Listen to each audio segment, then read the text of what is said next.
cada 3 horas e meia de jornada, um trabalhador morria vítima de acidente de trabalho. Isso era em 2009. Hoje esse índice vem caindo, mas ainda há muito o que fazer. Este ano, a Comissão Tripartite de Saúde e Segurança lançou o Plano Nacional de Segurança e Saúde no Trabalho.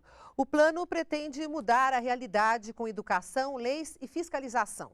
Sobre esse assunto, eu vou conversar no NBR Entrevista com o diretor do Departamento de Política de Saúde e Segurança do Ministério da Previdência Social, Cid Pimentel. Muito obrigada pela presença.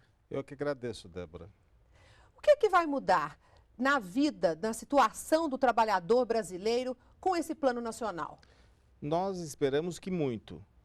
O trabalhador construiu junto conosco esse plano. A Comissão Tripartite é uma comissão que tem, paritariamente, representantes do governo, representantes das classes patronais, dos empregadores e representantes de todas as centrais sindicais dos trabalhadores. Nós construímos a Política Nacional de Saúde e Segurança no Trabalho, que foi lançada o ano passado ainda pela Casa Civil, pela Presidência da República, e agora nós trabalhamos o programa, o Plano Nacional. Ou seja, as ações através de 8 objetivos, de 8 macroestratégias, como a gente chama. Parece muito complicado, mas é simples. Nós estamos querendo um ambiente saudável, qualidade de vida, segurança e, principalmente, a redução das mortes. O que é considerado acidente de trabalho? Como o próprio nome indica, Débora, acidente é qualquer fato, feito, fenômeno que interrompe a atividade laborativa, a atividade laboral. Parece uma coisa complexa, parece uma coisa de aula, mas não é assim. Acidente de trabalho pode ser um tombo, acidente de trabalho pode ser uma amputação, acidente de trabalho pode ser uma queda, pode ser uma série de efeitos como esse, né, de fenômenos que interrompem a atividade profissional de alguém. O acidente pode ser leve, moderado, grave. É bom que se diferencie, que se discrimine entre acidente e doenças ocupacionais. Por exemplo, como se no você... caso de trabalhar em ambiente insalubre. Insalubre. Não, todo trabalho tem um nível de insalubridade. Existem níveis suportáveis.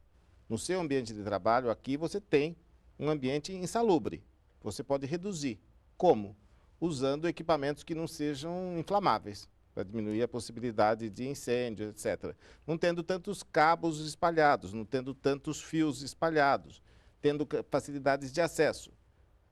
Na sua atividade específica como jornalista, você tem que ter teclados ergonômicos para prevenir lesões de esforço repetitivo, que é uma das maiores causas. Mas eu estou dando exemplos muito simples. Ainda o que acidentaliza mais é a indústria da construção civil. Por quê?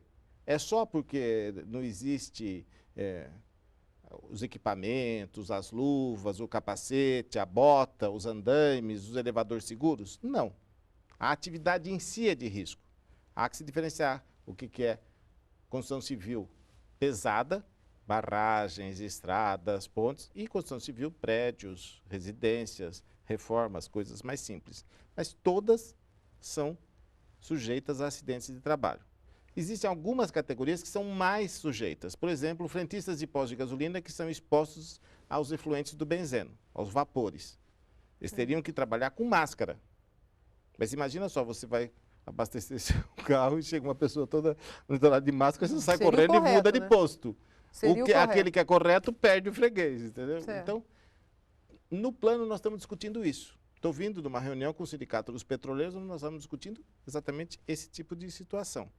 O pagamento de indenizações vai ser um dos pontos que podem ser mudados com o plano? Sim. Mas isso nós temos, assim, o Ministério da Previdência, especificamente, nós temos um ajuste sucessivo e sequencial dos benefícios advindos dos acidentes de trabalho, né, das indenizações pagas, das aposentadorias especiais, tudo isso é atributo nosso. Do ponto de vista da fiscalização, é o Ministério do Trabalho que age. Do ponto de vista da promoção, da proteção e da recuperação de saúde, é o Ministério da Saúde que age. E, em conjunto, na Comissão Tripartite, nós sentamos os 3 ministérios, mais a CNI, a CNT, a CNA, a CUT, a CONCLAT, a CONLUTAS, ou seja, os trabalhadores, os empregadores e o governo, para termos ajustes comuns de comportamentos.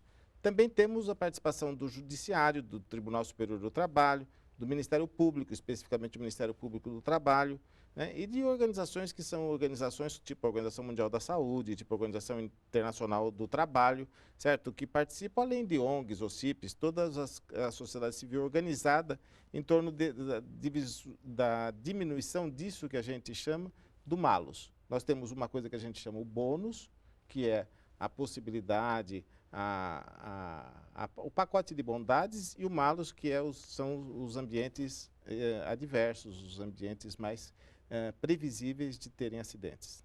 Quais são as ações para amparar o trabalhador vítima de acidente de trabalho? Bom, dentro do ponto de vista da Previdência, nós temos não só o acompanhamento, o afastamento, os pagamentos daquilo que é o seguro dele, a segurança dele, mas esses trabalhadores são os trabalhadores segurados, né? Além do que, nós temos também fornecimento de órteses, fornecimento de próteses, e ele tem no SUS a assistência, a proteção, a recuperação da saúde dele, a assistência. Agora, existe muito o que fazer ainda, por exemplo, na informalidade. Como você faz com os camelôs?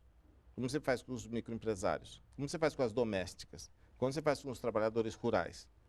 Então, todo esse universo está sendo contemplado também pelo Plano Nacional que nós estamos discutindo aqui. Porque cada setor exige uma certa demanda, né? Muita demanda. Uma preocupação por exemplo, diferente. É diferente.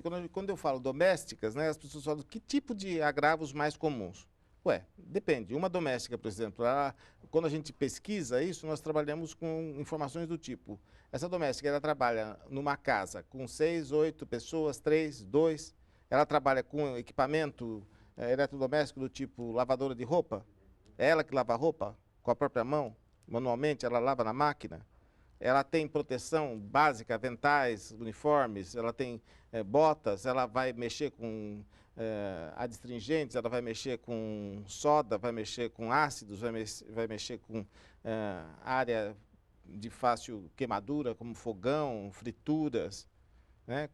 Quantas horas ela trabalha, que tipo de interrupção tem, e até coisas do tipo, ela tem carteira assinada, não tem carteira assinada, uma vez que também, hoje em dia, cada vez mais nós temos estresse, nós temos agravos à saúde mental provocadas pelo excesso de trabalho, pela falta de folgas, pela falta de descanso. É um universo muito complexo. Agora, o plano pretende trabalhar também com a educação de jovens nesse setor. Como é que isso vai acontecer? Por exemplo, no dia 27, próximo passado, nós tivemos aqui o Dia Mundial de Comemoração das Vítimas de Acidentes de Trabalho.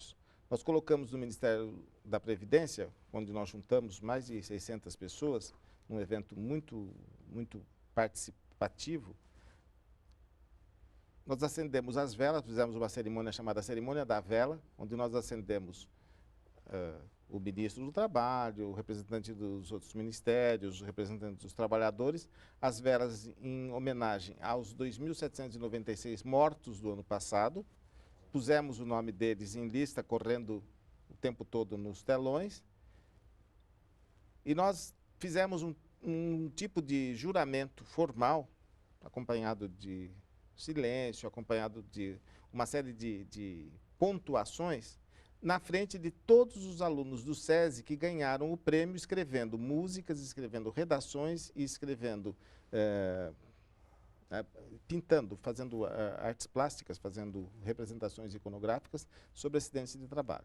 Então, foi magnífico, foi muito emocionante você ver que, por exemplo, um aluno do interior da Bahia compõe um rap falando sobre acidente de trabalho, e que esse que ganhou o primeiro prêmio nacional, que eu tive a honra de entregar, chamava Se Liga, que era sobre os cuidados com relação a ligações e a eletricitários. Eletricitários são uma função muito prejudicada, não só pelos efeitos dos choques e pelos cabos e fios, como nós estávamos conversando, mas também pelas radiações ionizantes advindas da eletricidade. Quais são os ambientes de trabalho mais perigosos para os trabalhadores e como esse plano pode mudar essa situação, reverter isso? Paradoxalmente, os universos mais perigosos são os que têm maiores cuidados. Você vê, por exemplo, a petroquímica, que é um setor pesado, as siderúrgicas, que são um setor pesado, as torres de transmissão eletricidade, que são um setor pesado, tem um acompanhamento muito grande das CIPAs, das Comissões Internas de Prevenção de Acidentes, dos brigadistas, de todos os responsáveis, dos médicos de trabalho, dos técnicos de higiene e segurança ocupacional. Nós temos também, por exemplo, num lugar que acidentaliza muito, nos bancos, né, um tipo de acompanhamento que é um tipo de acompanhamento que a gente chama de competente.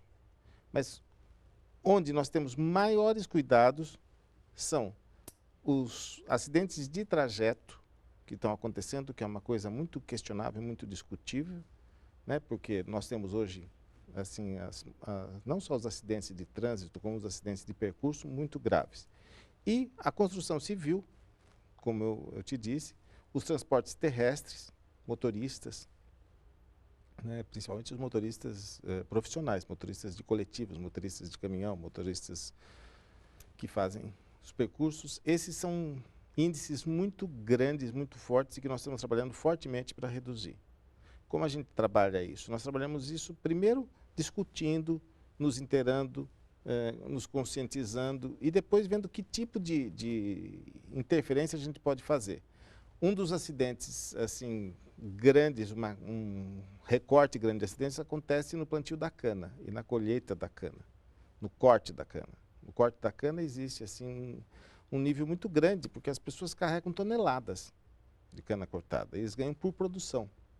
E a gente tem que discutir e brigar com o próprio trabalhador, que é seu próprio agente. Ele ganha por produção. Então, por mais que a dorsalgia é a segunda incidência maior em acidentes. São as dores de coluna, dores de pescoço, dores de vértebras, dores de membros, né? Os campeões de acidentes são mão, fraturas de punho, fraturas de braço, fratura de membros inferiores, fratura de pé, luxações. O segundo, dorsalgias. Dorsalgias, de forma geral, são dores nas costas, dores nas articulações, dores nos ombros, por força, por inadequação, por uma série de coisas. Então, nós estamos trabalhando nesse sentido para fazer assim, um tipo de compromisso, de pacto, mais do que de protocolo, de todos os lados, do ponto de vista do governo, fiscalizando, né, orientando, punindo, e do ponto de vista dos trabalhadores, do ponto de vista dos empregadores, nos compromissando a cumprir os 8 macro-objetivos do plano. Para a gente encerrar, quais as metas desse plano a curto, médio e longo prazo?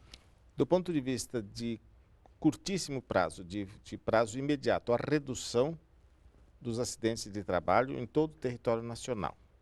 A redução significativa. Já temos uma redução que nós consideramos muito leve ainda, nós queremos uma redução significativa.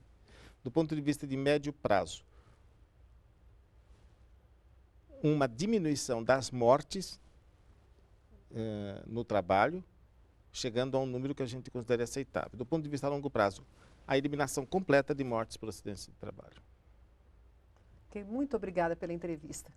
Eu que agradeço. Mais informações sobre o Plano Nacional de Segurança e Saúde no Trabalho no www.previdencia.gov.br. Para rever essa entrevista, é só acessar o endereço que aparece na sua tela. Muito obrigada pela companhia.